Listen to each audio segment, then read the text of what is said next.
अब हम बात कर रहे हैं जिस टॉपिक की, उसका नाम है fundamental duties. What is the difference between fundamental right और फंडामेंटल ड्यूटी? क्या फर्क है इन दोनों में? जनता जानना चाहती है, हम बताएंगे।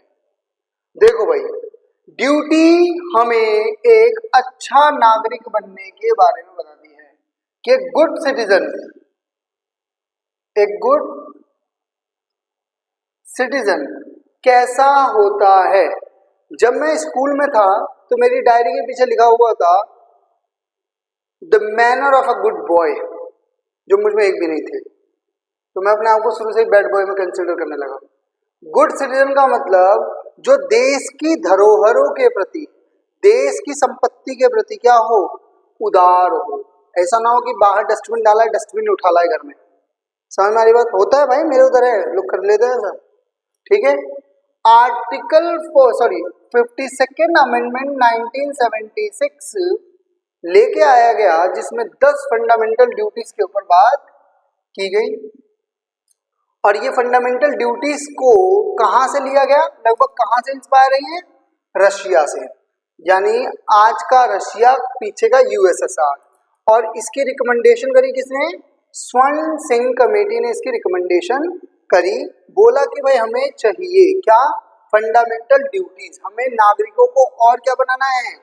और ज्यादा एक्टिव बनाना है, जिससे नागरिक हमारे क्या कर पाए, और ज्यादा अच्छे से बेहतर से चीजों को समझ पाए। नहीं तो क्या होगा भाई, नागरिक ही क्या करेगा, चीजों को नुकसान पहुंचाने लगेगा। नागरिक अगर क्या करने लगेगा, चीजों को नुकसान पहुंचाने लगेगा, तो भाई फिर चाहे कुछ भी कर लो। देखो, लॉ एंड ऑर्डर से कुछ नहीं होता। अभी अब देख लो, दंगे हुए हैं। लॉ एंड ऑर्डर से अगर कुछ होता तो सब कुछ, आदमी खुद क्या होना चाहिए, समझदार होना चाहिए, दूसरे के प्रति क्या होना चाहिए, संवेदनशीलता होनी चाहिए। हुआ वही, आर्टिकल 51A आया और उसमें से पार्ट 4A लिया गया। पहली बात क्या कहता है इसमें? पहला इसमें बोलता है कि हमें अपने नेशनल फ्लैग की क्या करनी चाहिए, इज्जत करनी चाहिए। नेशनल एंथम की इज्जत करनी चाहिए। देखो यहाँ पे बात बोला है, आपको करना है। हम आपसे जबरदस्ती ऐसा नहीं घुसा मार के करवा रहे हैं। हम कह रहे हैं कि अगर आप एक अच्छा नागरिक बनना चाहते हो और आप हो, तो आपके अंदर ये वाली क्वालिटीज तो होनी चाहिए। ड्यूटीज तो आप क्या करो, पूरी करो ही करो। समझ में आ रही है बात यहाँ पर? अच्छा जी, आर्टिकल 51A का पार्ट बी क्या कहता है? बोलता है जिन लोगों ने देश को आजाद करने में मदद करी, भगत सिंह, महात्मा गांधी, अरविंदो बोस, ये जो बड़े बड़े नाम जो थे, इन्होंने जो मदद करी है, भाई इनकी स्टोरीज, इनकी आइडियाज हमारे तक पहुंचने चाहिए। आपको पढ़ना चाहिए और लोगों को बताना चाहिए कि हमें पता होना चाहिए कि जो आज हमारे पास है, आखिर वो कैसे आया है। ठीक है। उसके बाद सोवरेनिटी, यूनिटी और इंटीग्रिटी।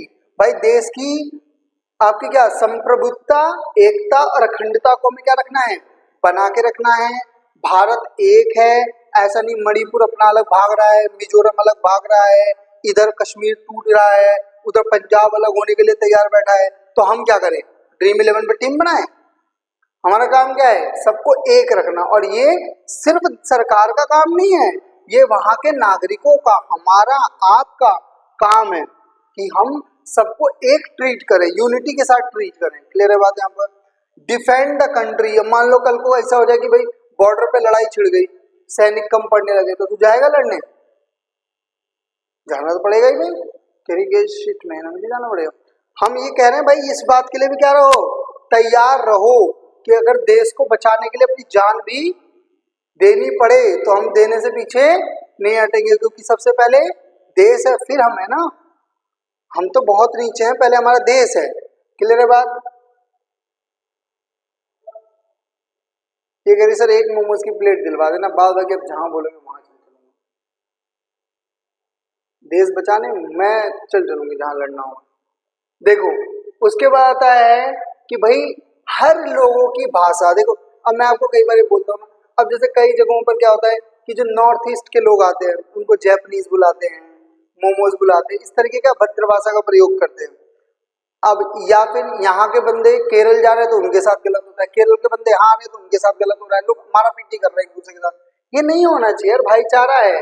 देखो सब रिलीजियस होना चाहिए हम लोगों को, हमें लिंग्विस्टिक होना चाहिए भाई, हमें भाषाओं के अलग भाषा, देखो कहते नहीं है कि language is a medium of communication. जो मेन पॉइंट है वो है कि आप क्या बोल रहे हो। इंग्लिश में भी बोली गई गलत बात तो गलत ही रहेगी ना, बट हमारे देश में कूल जो है वो इंग्लिश है। रीजनल और जो सेक्शनल क्या है आपकी डाइवर्सिटी है उसको बचा के रखना बहुत इंपॉर्टेंट है। जैसे हरियाणा में है तो अभी मैंने किसी बच्चे से पूछा था तो मुझे बता रहा कि यहाँ भाटी चूरमा या पता नहीं क्या खाते हैं, क्या होता है वो चूर भाटी करके गुस्सा, और राजस्थान में भाटी चूरमा भाटी खाते हैं। हमारे यूपी बिहार की तरफ लिट्टी चोखा चलता है बहुत ज्यादा। समझ में आ रही बात, क्लियर है? तो वो अब उसके बाद आपको वैल्यू भाई, जैसे रिच हेरिटेज कंपोजिशन, जैसे मैं अपनी गर्लफ्रेंड के साथ गया और मैं लिख के आ रहा हूँ कि काजल तुम हमारी हो लाल किले के गेट के ऊपर, कोई तरीका थोड़ी ना, तमीज थोड़ी ना है। ये क्या बदतमीजी, मैं क्यों लिख रहा हूँ भाई, मेरे पिताजी का थोड़ी ना है। हाँ भाई, सरकार की संपत्ति, हम सबकी संपत्ति है। वहां पे पानी की पिचकारी विमल जुबा केसरी, हाँ थूक क्या गए, गलत है। नेचुरल इन्वायरमेंट को बचाना है भाई, फॉरेस्ट को बचाना है, वाइल्ड लाइफ को बचाना है, लेक्स को बचाना है, रिवर्स को बचाना है। ऐसा नहीं है कूड़ा डालते डालते डालते नाला बना दिया नदी का तुमने, हाँ। उसके बाद क्या कहते हैं भाई, साइंटिफिक टेम्परामेंट बिल्ड होना चाहिए, ह्यूमैनिटी होनी चाहिए, स्पिरिट होनी चाहिए, इक्वालिटी होनी चाहिए। मतलब क्या है, आप चीजों को पूछो, इंक्वायरी करो, जानो। हाँ बिल्ली रास्ता काट के चली गई, रुक जाते हम, बिल्ली से पूछा कभी किसी ने उसके ऊपर क्या बीती है, उसे कितना बुरा फील होता है ना उसकी शक्ल देख के। मैंने देखा एक आदमी बिल्ली का रास्ता काट के चला गया, बेचारी बिल्ली वहीं तड़प के मर गई। बिल्ली के लिए भी तो बनौती हो सकता है ना इंसान, है ना। ये फालतू की बात पे भरोसा नहीं करना है, यही कहता है साइंटिफिक टेम्परामेंट। जहाँ पे आप साइंस के ऊपर ज्यादा भरोसा करते हो ना कि चमत्कार के ऊपर, कि 2 का 10 कर दूंगा, ला दे हाथ में पैसा। अबे इतना अगर जादू आता तो मैं यही करता रहना घर में बैठ के। आ रही है बात समझ में यहाँ पर, क्लियर हो रही है बात यहाँ पर? जैसे कुछ लोग होते हैं जिन भगा रहे होते हैं, कुछ लोग होते हैं जो मतलब बोलते हैं कि मतलब तुम आंखें सुखड़ाओ, उसी से भविष्य बता देंगे, वही होगा भविष्य में। ऐसी चीजें चलती रहती है ना, वो सब बातों से बचना है हमको। उसके बाद हमें पब्लिक प्रॉपर्टी को क्या करना है, सेफगार्ड करना है। पब्लिक प्रॉपर्टी बहुत इंपॉर्टेंट होती है, इसीलिए देखो ट्रेन के अंदर वो बाथरूम के डब्बों में भी भैया डब्बों में जंजीर बांध के रखते हैं। पता है इंडियन आदमी है, उठा के ले जाएगा घर पे। पहले पता है, पहले जो पंखे लगे हुए थे वो एसी करंट में थे, अब डीसी करंट में करने पड़े। क्यों? क्योंकि पंखा चुरा के ले जाते थे लोग ट्रेन का। तो ठीक है, ये सब नहीं करना। रेल की पटरी निकाल के ले गए, वो रेल कहाँ जाएगी, वो पटरी उखाड़ के ले गए। ठीक है, और हम सबको बेहतर की तरफ बढ़ना है, आगे बढ़ना है, भविष्य अपना और उज्जवल बनाना है, तो हमें मेहनत करते रहना होगा। अब शुरुआत में तो 10 से, तो जब 86th कॉन्स्टिट्यूशनल अमेंडमेंट हुआ 2002 में, तो उसमें आपका क्या करा गया, 6 से 14 साल तक के बच्चों को ये भी बोला गया, मारे पीटे कुछ भी करें, इनको ले जाकर स्कूल में पढ़ाओ। कुछ देर चिल्लाते हैं तो चिल्लाने दो, कुछ देर चीखते हैं तो चीखने दो, उसके बाद इन्हें स्कूल छोड़ाओ, अपने आप टेंशन खत्म। कई मम्मियां तो ऐसे ही तो बच्चे को बच में वाला स्कूल में फेंक देती हैं, ये ले अब इन्हें यही रखो, है हमारी सिरदर्दी खत्म। तो छोटे बच्चे भाई, पता है माँ होना अपने आप में बहुत टफ काम होता है, कितना काम होता है माँ के पास, तो उसमें से एक बच्चा भी संभालना है। और बच्चे भी मान लो 2-3 है आपके पास, हो गई फिर आपका जीवन झंड, है ना। तो बच्चों को स्कूल भेजो। अब बच्चा स्कूल जाएगा तो क्या होगा फायदा, बच्चा एजुकेट होगा, बच्चा नई नई चीजें सीखेगा, है ना। और बच्चा जब नई नई चीजें सीखेगा तो देश हमारा क्या होगा, अच्छा होगा, विकसित होगा। तो ये था हमारा फंडामेंटल ड्यूटीज। ओके।